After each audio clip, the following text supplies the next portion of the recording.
बिस्मिल्लाहिर्रहमानिर्रहीम। नाजरीन अस्सलामु अलैकुम। मैं उम्मीद करती हूँ कि आप सब खैरियत से होंगे। ये वीडियो आपके लिए बड़े फ़ायदे की है, इसलिए उसको मुकम्मल ज़रूर देखिएगा। मेरे पास मेरी एक दोस्त आई जो मुझे काफ़ी परेशान लग रही थी। उसने मुझसे अपनी ज़ाती परेशानी शेयर की।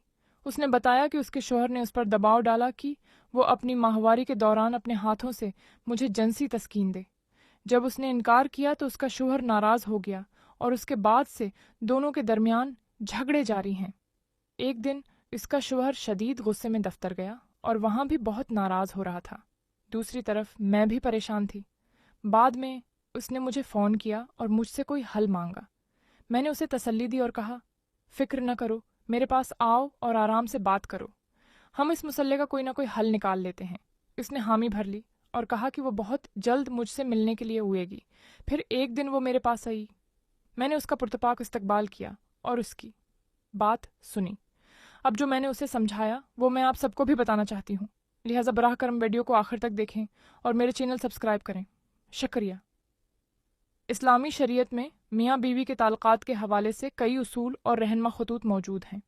इस्लाम में निकाह के ज़रिए मर्द और औरत के दरमियान जिस्मानी ताल्लुक़ जायज़ होता है, लेकिन वो सिर्फ जायज़ और दरस्त तरीक़े से होना चाहिए।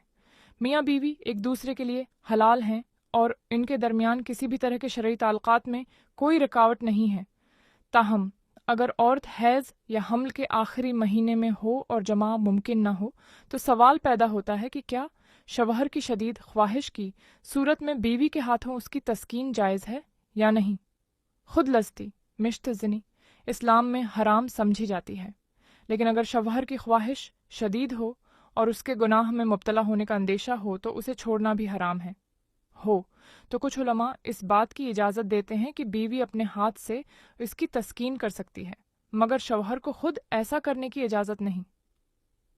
इस्लाम में जिनसी ताल्लुकात का बुनियादी मकसद नस्ल को बढ़ाना और मियाँ बीवी के दरमियान मोहब्बत और सुकून कायम करना है। इस उसूल को मुदनज़र रखते हुए अगर मियाँ बीवी बाहमी रज़ामंदी से किसी अमल को अंजाम दें और वो इस्लामी तालीमात के ख़िलाफ़ न हो तो वो काबिल कबूल हो सकता है, लेकिन बुनियादी शर्त यही है कि दोनों फ़रीक़ीन की रज़ामंदी हो और किसी भी गैर शरई अमल से इज्तनाब किया जाए। ये तमाम बातें मैंने अपनी सहेली को समझाई और इन बातों को सुनने के बाद मेरी दोस्त को समझ आ गई और वो मुतमईन हो गई। मैंने उसे चाय पेश की और जब वो वापस जा रही थी तो उसने मुझे दुआएं दी। मैंने उसे गाड़ी तक छोड़ा। नाज़रीन, ये तमाम कहानी एक फ़र्ज़ी कहानी है। इसको मकसद आप लोगों को देनी मालूमात फ़राहम करना है और मियाँ बीवी की ज़िंदगी में मुख्तलिफ मोड़ों पर नशीब विफराज इते रहते हैं। लिहाजा ऐसे मौक़ियों पर जहाँ तक हो सके दोनों को समझौता कर लेना चाहिए और दोनों को खुदा से डरते हुए अपनी ज़िंदगी बसर करनी चाहिए और हर कस्म के बेहयाई के कामों से बचना चाहिए। अल्लाह ताली हम सबको समझने की तौफीक अता फ़रमाए। आमीन। अगर आपको मेरी ये वीडियो पसंद आई है तो चैनल को सब्सक्राइब करना न भूलें। शुक्रिया। अल्लाह हाफ़िज़।